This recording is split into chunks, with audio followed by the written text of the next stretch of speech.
اللهم صل على محمد وعلى آل محمد وبارك وسلم اعوذ باللہ من الشیطان الرجیم بسم اللہ الرحمن الرحیم فیتعلمون منہما ما یفرقون به بین المرء وزوجه صدق اللہ العظیم۔ جادو کا تذکرہ چل رہا تھا کہ جادو کے ذریعے کیا کیا کیا جا سکتا ہے۔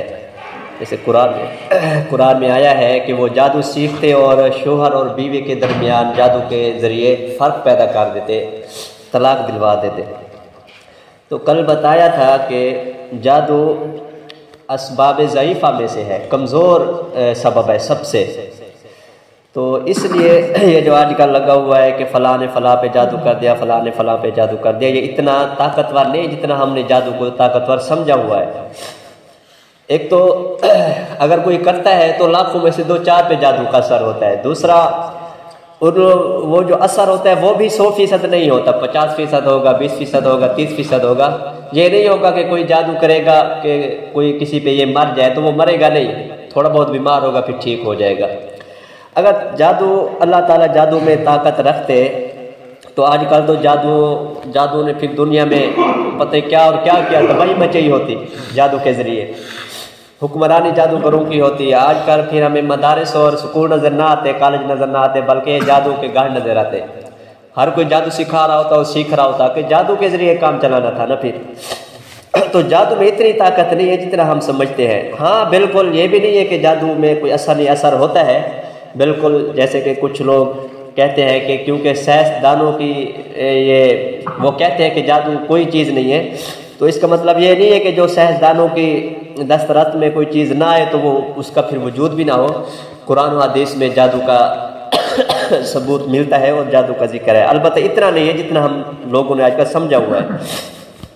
باقی سوال پیدا ہوتا ہے کہ اگر جادو اتنا کمزور چیز ہے تو پھر حضور صلی اللہ علیہ وسلم پہ اثر کیوں ہو گیا تھا اور موسیٰ علیہ السلام پہ اثر کیوں ہو گیا تھا؟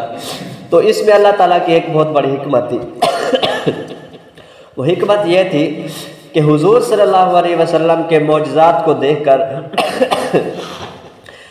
کفار مشرکین جو تھے کفار مکہ، وہ کہتے تھے یہ بہت بڑا جادوگر ہے، حضور صلی اللہ علیہ وسلم کا نام کہتے تھے کہ یہ جادو کرتا ہے، جادو کے ذریعے یہ عجیب چیزیں ہمیں دکھاتا ہے۔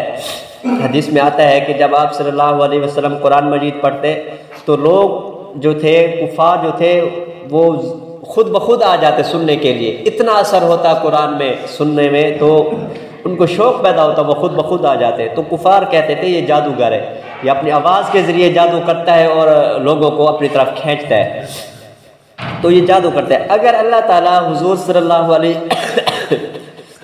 علیہ وسلم پر جادو کا اثر نہ ہونے دیتے تو لوگوں کو یقین ہو جاتا، ہم کہتے تھے نا یہ جادوگر ہے، دیکھو ہم نے اس پہ جادو کیا، اس پہ اثر نہیں ہوا، کیونکہ جادو کا اثر جادوگروں پہ نہیں ہوتا، کیونکہ جادوگر ان کے اصول اور قوانین سمجھتے ہیں، ہر چیز سمجھتے ہیں، تو جادوگروں کا اثر جادوگروں پہ نہیں ہوگا بلکہ دوسروں پہ ہوگا۔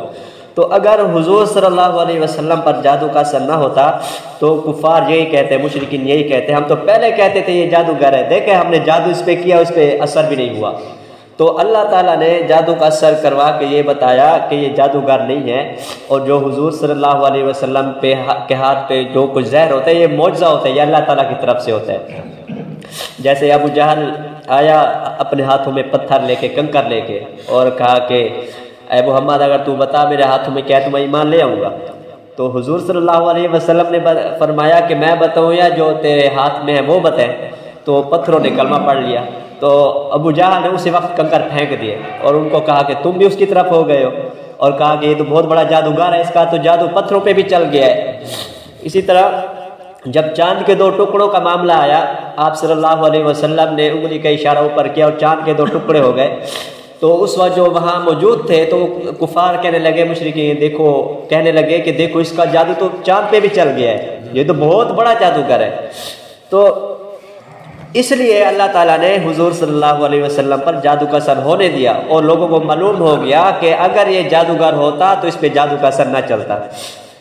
کچھ عرصے کے بعد دوسرے علاقوں کے لوگ وہاں آئے تھے چاند کے 2 ٹکڑے ہونے کے بعد، جیسے ہمارا لاہور ہے، کراچی ہے، تجارت کرتے تھے، قافلے آتے تھے، تو ان سے پوچھا گیا کہ آج کل کے دنوں میں کچھ عجیب معاملہ تمہارے پاس پیش ہوا ہے؟ تو انہوں نے کہا ہاں کہ ہمارے ہاں چاند کے 2 ٹکڑے ہو گئے۔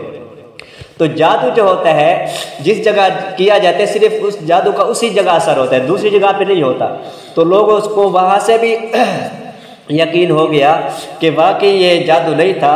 اگر دوسرے علاقوں میں بھی چاند کے 2 ٹکڑے نظر آئے ہیں، کراچی میں، لاہور میں یا دوسرے ملکوں میں، تو اس کا مطلب ہے یہ معجزہ ہے، جادو نہیں ہے۔ تو اس وجہ سے بھی لوگ ایمان لے کے آئے تھے۔ تو موسیٰ علیہ السلام پہ جادو کا اثر ہوا تھا، وہ بھی اس لیے ہوا تھا۔ فرعون کہتا تھا کہ موسیٰ علیہ السلام جب اپنی بغل میں ہاتھ سے ڈالتے و باہر نکالتے تو سورج کی طرح چمکدار ہوتا، اپنے آسان زمین پہ پھینکتے تو وہ بہت بڑا سانپ بن جاتا۔ یہ موسیٰ علیہ السلام کے 2 بہت بڑے معجزے تھے۔ تو فرعون کہتا ہے یہ بہت بڑا جادوگر ہے، یہ جادو کے ذریعے یہ کرتا ہے۔